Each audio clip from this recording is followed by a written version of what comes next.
अस्सलाम वालेकुम दोस्तों, उम्मीद है आप लोग खैरियत से होंगे और इस वबा की सूरत में आप अपना ख्याल रख रहे होंगे, कोरोना से बचाव के इक़दाम कर रहे होंगे, सोशली आइसोलेट कर रहे होंगे और ज़्यादा लोगों से बग़ैर वजह नहीं मिल रहे होंगे। इस टाइम पे मैं आपको एक नई रिसर्च के बारे में बताना चाहता हूँ जो चाइना और दूसरे ममालिक जिधर कोरोना पाकिस्तान से पहले आया उन्होंने रिसर्च की कि कोरोना वायरस में मुब्तला मरीज़ों की एक बहुत बड़ी परसेंटेज की सूंघने की सलाहियत यानी स्मेल करने की सलाहियत ख़त्म हो जाती है। अमूमन फ़्लू या इन्फ्लुएंज़ा के अंदर इतने ज़्यादा लोगों में ऐसा नहीं पाया जाता, लेकिन कोरोना के अंदर अच्छी या बुरी या किसी भी किस्म की स्मेल को डिफ्रेंशिएट करने की ताकत जो है वो मरीज़ में से ख़त्म हो जाती है। तो ये उसमें से एक सिम्टम है। अगर आपको नज़ला ज़ुकाम के साथ बुखार और खांसी जो कि ड्राई कफ हो और ऐसे सिम्टम डेवलप हो जाएं जिसके अंदर आपके सूंघने की सलाहियत जो है वो ख़त्म हो जाए तो आपको कोरोना वायरस हो सकता है। सबसे अहम है और यहाँ मैं बताना चाहता हूँ आपने करना क्या है।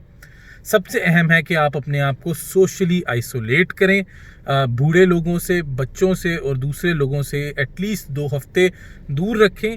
और अगर आपको सांस लेने में कोई दुश्वारी का सामना करना पड़े या आपको किसी भी किस्म से अपनी डेली चीज़ें करने में मुश्किल हो, यानी आपको चलने में दुश्वारी हो, आपको सांस लेने में दुश्वारी हो, आपको काम करने में दुश्वारी हो, यानी आप बहुत ज़्यादा बीमार हो जाएं, तब आपने हुकूमत की जो हेल्पलाइंस हैं उनके ऊपर राब्ता करके अपना ज़रूर टेस्ट करवाना है और ज़रूर हॉस्पिटल में एडमिट हो जाना है।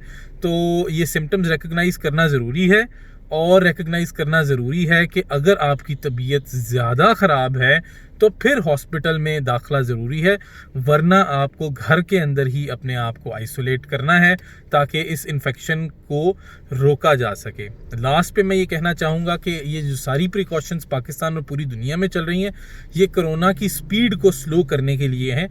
अगर कोरोना बहुत ज़्यादा लोगों को एकदम हो जाएगा तो अस्पतालों में बेड ख़त्म हो जाएंगे, वेंटिलेटर ख़त्म हो जाएंगे, जो कि पहले भी पाकिस्तान के अंदर बहुत कम मिकदार में मौजूद हैं। तो हमारा फ़र्ज़ है, कौमी फ़रीज़ा है और अखलाकी फ़रीज़ा है और इंसानी फ़रीज़ा है कि हम अपनी पूरी कोशिश करें कि कोरोना की स्प्रेड को कम से कम किया जा सके और इसके बारे में हम लोगों को अपने मैसेजेस पहुंचा सकें और एहतियाती तदाबीर स्प्रेड कर सकें और उनको ख़ुद भी फॉलो कर सकें। तो अल्लाह आपका हामी और नासिर हो। और इस टाइम पे हम डॉक्टर्स आपके पूरी तरह साथ हैं और अल्लाह इंशाअल्लाह पाकिस्तान को और पूरी दुनिया को इस मुसीबत से बचा के रखेगा। आमीन।